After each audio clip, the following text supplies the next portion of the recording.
విశాఖ డైరీని ముట్టడించారు రైతులు. పాల సేకరణ రేటుని లీటర్కి ₹4 యాజమాన్యం తగ్గించడంపై ఆగ్రహం వ్యక్తం చేశారు వారు. విశాఖ డైరీ ముందు పాల రైతులు ఆందోళనకు దిగారు. కోఆపరేటివ్ డైరీ ఎంప్లాయీస్ యూనియన్ 12వ రోజు రిలే నిరాహార దీక్షలో భాగంగా విశాఖ డైరీ గేట్ ముందు రైతులు మహాధర్నా చేపట్టారు. తగ్గించిన ఆవు పాల ధర వెంటనే పెంచాలని, ఆవు పాలకు లీటర్కి ₹50 కనీస ధర చెల్లించాలని డిమాండ్ చేశారు. రైతులకి అర్ధంతరంగా ₹3 నుంచి ₹4 ఆవు పాలకు ధర తగ్గించారు.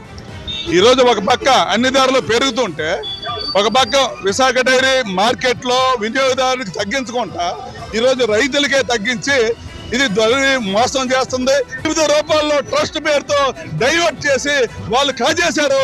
ఈ రోజు నష్టాల పేరుతో రైతులు నట్టేట ముంచేయడానికి చూస్తారు.